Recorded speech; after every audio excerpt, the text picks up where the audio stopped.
تحدثت معهم وقلت ثلث هؤلاء الأشخاص يجب أن يبقوا معنا، والآخرين يجب أن ينشروا في هذا المجال من أجل بناء خبرات الدفاع الإلكتروني. لا أريد أن أقول أن القوى الجوية ما تقوم به هو أنها تأخذ الأشخاص بعد أن ينهوا أعوامهم الثلاثة معنا ويأخذوهم للعمل في أمور غير مرتبطة بهذا المجال. إذا تابعنا مع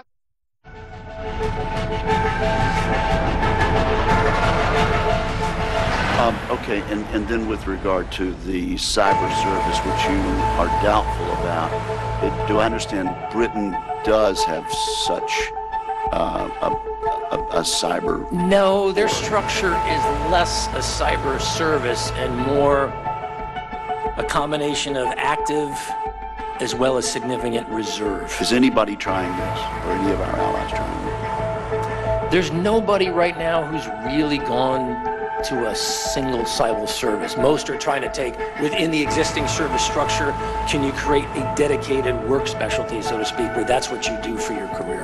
That's what's being done by most nations around the world. Okay, we'll keep us posted on that.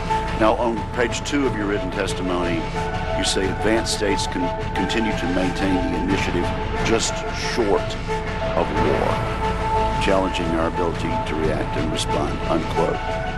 So what constitutes an act of war in your opinion, or in terms of the policy of the agency? So first, I'm not a lawyer and I'm not a policy individual, and that question at its heart is about legality and policy. It is clear that we do not, and not just the United States, I would argue broadly internationally, we haven't yet reached a broad consensus on how you would define in clear, actionable terms what an act of war within the cyber arena looks like. And to date, how are we going to do that?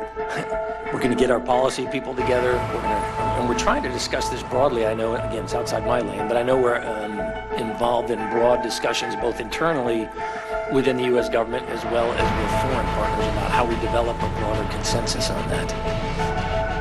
Well, help us out, though, because it may not be in your lane. You're not a lawyer, you say, but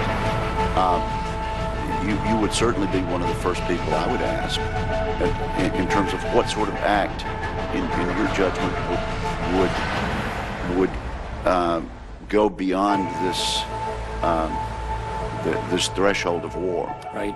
So what I look, personally for me, what I look to do is, could we define a set of criteria, intent, impact, the tactics or techniques that were used, for example, could we develop a set of very specific criteria that would help us define this rather than this broad, nebulous is the wrong word because it implies people aren't really focused on it, but this rather general kind of conversation we often tend to find ourselves in.